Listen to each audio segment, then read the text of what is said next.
आजकल की दुनिया को देखें, जिधर नजर डालें कोई ना कोई बहरान है, वबाएं हैं, लड़ाइयां हैं। ऐसे में बहुत से लोग ये सोचने पर मजबूर हो गए हैं कि हमारा ग्लोबल सिस्टम क्या वाकई अब भी काम कर रहा है। चीन का कहना है कि उसके पास इसका एक जवाब है, और ये जवाब शायद सब कुछ बदल सकता है।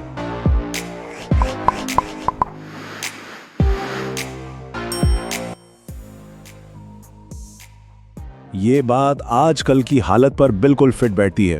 देखें, एक एहसास तेजी से बढ़ रहा है कि जो निज़ाम अभी चल रहा है उसमें एतमाद और इंसाफ की कमी हो गई है। कुछ लोगों का कहना है कि दुनिया कानून की हुक्मरानी के बजाय जंगल के कानून की तरफ जा रही है, और इसी वजह से नए आइडियाज़ की शदीद ज़रूरत महसूस हो रही है। तो इस नए तजवीज़ को ठीक से समझने के लिए हमें पहले उन मसाइल को देखना होगा जिन्हें ये हल करने की कोशिश कर रहा है। आइए ग्लोबल गवर्नेंस के मौजूदा ढांचे में जो दरारें पड़ चुकी हैं उन पर एक नजर डालते हैं। इस सिस्टम में 3 बड़ी खामियां साफ नजर आती हैं। पहली, नुमाइंदगी की कमी, खासतौर पर तरक्की पजीर ममालिक के जिन्हें ग्लोबल साउथ कहा जाता है। दूसरी, बैनुल अक़वामी कानून का जो एक रौब और इख्तियार होता था उसमें कमी। और तीसरी, दुनिया के सबसे बड़े मसाइल को हल करने में नाकामी। पहली कमी पर थोड़ी गहरी बात करते हैं। देखें, आज दुनिया की ताकत का बैलेंस बदल रहा है। इंडिया और ब्राजील जैसी नई मईशतें आगे आ रही हैं और वो ग्लोबल फैसलों में अपने बढ़ते हुए असर के मुताबिक हिस्सा मांग रही हैं। वो कहती हैं कि पुरानी नाइंसाफियों को अब दुरुस्त करने का वक्त आ गया है। अब आते हैं दूसरी कमजोरी पर।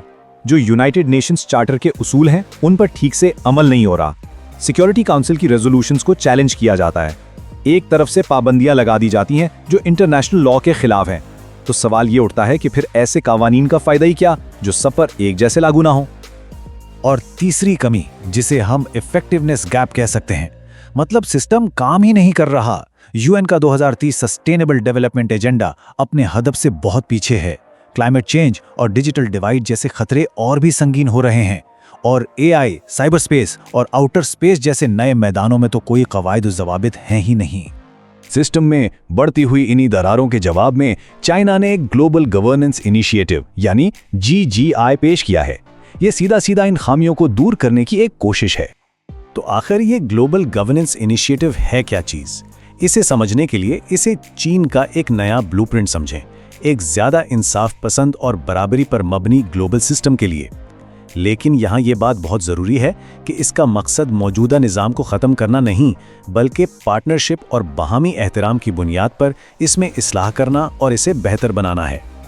और हाँ, ये GGI अचानक से नहीं आया है। ये चाइना के 4 ग्लोबल प्लान्स की सीरीज में सबसे नया है, जो डेवलपमेंट, सिक्योरिटी और सिविलाइजेशन पर पिछले प्लान्स की बुनियाद पर बनाया गया है। चलें अब इस प्लान के अंदर झांक कर देखते हैं वो कौन से 5 बुनियादी उसूल हैं जिन पर ये पूरा ढांचा खड़ा है और जिनके जरिए GGI अपने मकासद हासिल करना चाहता है। ये हैं GGI के वो 5 सुतून। सॉवरेन इक्वालिटी यानी खुद मुख्तार बराबरी, international law, multilateralism, people centred approach यानी अवाम मरकजी सोच, और आखिर में कॉन्क्रीट एक्शंस। आए अब इनमें से हर एक को थोड़ा तफसील से देखते हैं। पहला असूल, सॉवरेन इक्वालिटी। बिल्कुल साफ बात है, कोई मुल्क छोटा हो या बड़ा, अमीर हो या गरीब, उसकी खुद मुख्तारी और इज्जत बराबर है और उसका एहतराम किया जाना चाहिए। ये इंटरनेशनल रिलेशंस में ज़्यादा जमहूरियत और तरक्की पजीर ममालिक के लिए एक मजबूत आवाज़ का मुतालबा करता है। दूसरा उसूल, इंटरनेशनल लॉ। यहाँ GGI वाज़े करता है कि कानून से मुराद UN चार्टर के उसूल हैं और इन पर बिना किसी डबल स्टैंडर्ड के सख्ती से अमल होना चाहिए। ऐसा नहीं हो सकता कि कुछ मुल्कों को उनके कामों के लिए जवाबदेह ठहराया जाए जबकि दूसरे वही काम बिना किसी रोक टोक के करते रहें। तीसरा उसूल है मल्टीलैटरलिज्म। इसका मतलब है दुनिया के फैसले सब मिलकर करें और इसका मरकजी प्लेटफॉर्म UN हो। इसमें किसी एक मुल्क की मर्जी या छोटे खास सर्कल्स यानी कुछ मुल्कों के अलायंसेस की नहीं चलनी चाहिए जो बाकी दुनिया से अलग फैसले कर लेते हैं।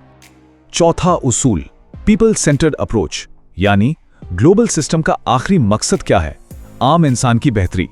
ये सिस्टम ऐसा होना चाहिए जो लोगों की ज़रूरियात पूरी करे और उन्हें इत्मीनान, तहफ़्फ़ुज़ और खुशहाली का एहसास दे। और आखिरी उसूल कंक्रीट एक्शंस पर फोकस करता है, यानी सिर्फ बातें नहीं, काम भी हो। गवर्नेंस का काम है असल मसाइल को हल करना, और वो भी एक मुकम्मल और कोऑर्डिनेटेड तरीके से। ये इस बात पर भी जोर देता है कि इन चैलेंजेस से निपटने के लिए तरक्की याफ्ता और तरक्की पजीर दोनों ममालिक की मुश्तरका जिम्मेदारी है। तो जीजीआई का मुस्तकबिल क्या है? इसके इरादे तो बहुत बुलंद हैं, लेकिन राह में मुश्किलात भी कम नहीं। चलें इसके इम्कानात और चैलेंजेस दोनों पर एक नज़र डालते हैं। तो आगे का रास्ता देखें। एक तरफ बेहतर नुमाइंदगी वाले इदारे और ग्लोबल साउथ के बीच बेहतर ताउन की उम्मीद है, लेकिन दूसरी तरफ बड़ी ताकतें इसकी मुखालफत कर सकती हैं। हर मुल्क के अपने मफाद हैं, और फिर चीना की नीयत पर भी कुछ लोग शुबहात का इजहार करते हैं। इस वक्त ग्लोबल सिस्टम को ठीक करना ऐसा ही है जैसे दरिया के उल्टे बहाव में कश्ती चलाना।